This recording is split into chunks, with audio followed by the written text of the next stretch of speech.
I think that there is nothing, not crime, not even crime, that more opposes poetry, philosophy, to life itself than this insistent business. Henry David Thoreau.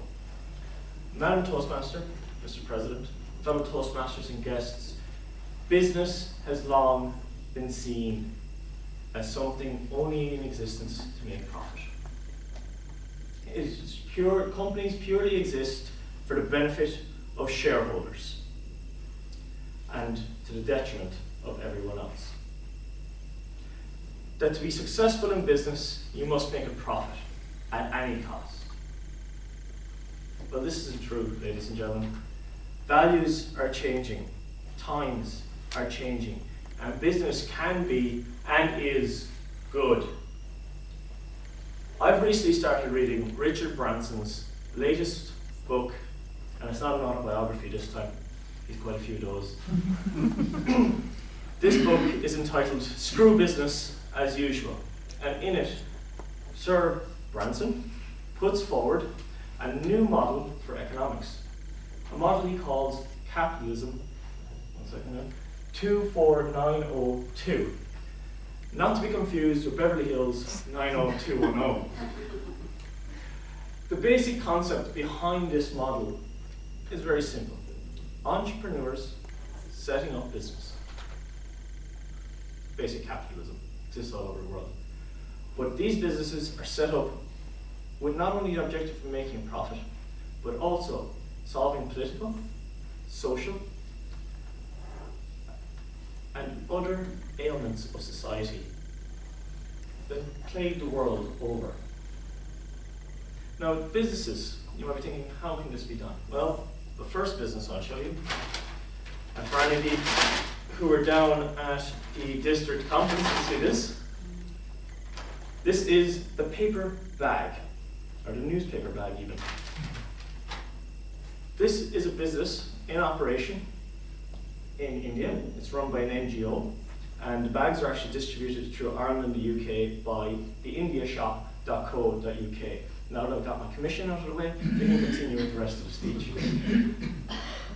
The business is run by street children, or former street children in India, who have now grown up and want to give something back in return for the opportunities that they received to allow them to come out of a desperate situation in which they existed.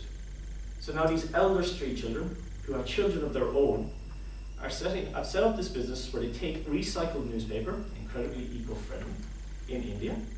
They make these bags, and by making these bags, they can support 13 street children that they have taken off the streets in Delhi, just outside the train station. They're even that exact as to where they found the children. This is an amazing example of a community project helping and making the community better. You could also take the example of Ganesh Pandey. Sorry for using my notes, I just can't remember the names. They're quite difficult. Ganesh Pandey, who thought it was incredibly unacceptable that 1.4 billion people on this planet live every day without access to electricity.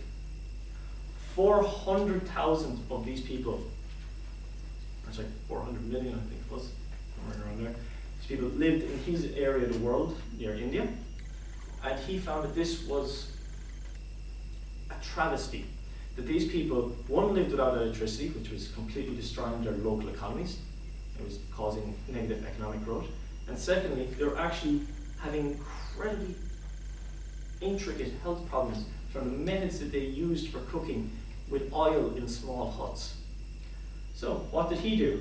He set up Husk Power, a company whose entire idea was very simple. He built small generators powered by a local power source in these areas in India. The most common power source they could find. Everyone ate rice, rice had waste. So husks from rice and waste rice products were used to power these generators. There are now 65 generators in India, employing 300 people and supplying 30,000 households throughout the poorest parts of India. There's also Professor Muhammad Yunus, who set up the Garmin Bank. This bank he set up simply as a research project in his university when he had a very interesting experience in his home country, Bangladesh, where after a famine in 1974, he happened to be going around and he came to this village where women could not afford to buy bamboo. They couldn't get a loan from a bank. Even the money lenders wouldn't lend to these people. And what he did was he went to 42 women in the village and gave them $27, just $27, so they could buy bamboo and build furniture so they could support their families.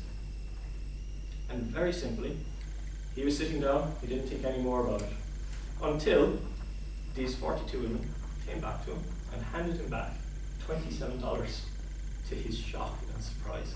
Today, the Garmin Bank, set up by Professor Yunus, has given out $10.89 billion in funding to these small business people, with a 96.89% rate of repayment on the loans.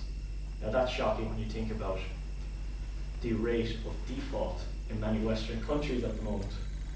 Even more shocking when you take into account that there is no written contract and no security for any of these loans whatsoever.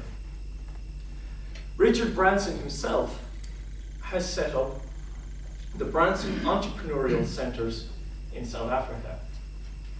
These centres are set up with the objective of creating a business environment or a business education environment for the people in the townships who have started small businesses. It takes them and it puts them through a business course, and then it teams them up with successful British entrepreneurs to help them grow and expand their business. These entrepreneurs are flown in, teamed up with 2 or 3 businesses that they may have no idea of the area that the business is involved in, but with their experience can help the business expand and grow and meet the problems and challenges they have, creating sustainable jobs and businesses in townships of the poorest parts of the world. Now, you're all looking at me and you're tired, you're not millionaires, you didn't win the 100 million lotto. You don't all have access to the poorest people in the world, and you're going, Tig, this is horribly inspiring, but these people are multi-billionaires and we can't really do anything. Well, we can. You can always do things locally. And the example I have is a lovely little grocery store, several lovely little grocery stores in Sussex called the Jemson stores. They started 75 years ago, very simply as a corner shop. Now, they service 100,000 customers every week. They have a very clearly defined ethos and business plan. And I'm just going to quote it to you. We have sought to bring traditional, homemade foods to the public, built on honesty and good value. Our intention is to become the most prestigious food retailer in the UK in terms of innovation, design, and fresh food excellence. This is our guarantee, this is our mission. Now, how do you set about achieving a goal like that? They have a very simple scheme called their Local Heroes, where they go to local providers and farmers and buy directly from them. This they spend annually £3.2 million sterling. They also have the ability to apply locally.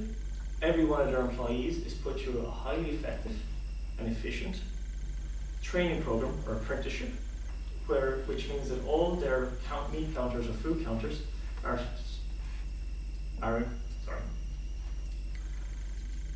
manned by trained butchers, fishmongers, and bakers. On top of this, they have a green initiative for recycling. They have a bus for their customers with mobility issues, and they have a fund that they set, or foundation that they set up for local charities. Ladies and gentlemen, we are all affected by business every day. It influences every aspect of our daily lives. But this doesn't mean that big business has to be evil business. It starts with you and me and our workplaces, and looking at creative, innovative economic models that we can apply to these to solve social problems, as well as making a difference and a profit. Ladies and gentlemen, for this reason, I say screw business as usual. We can do better. Thank you.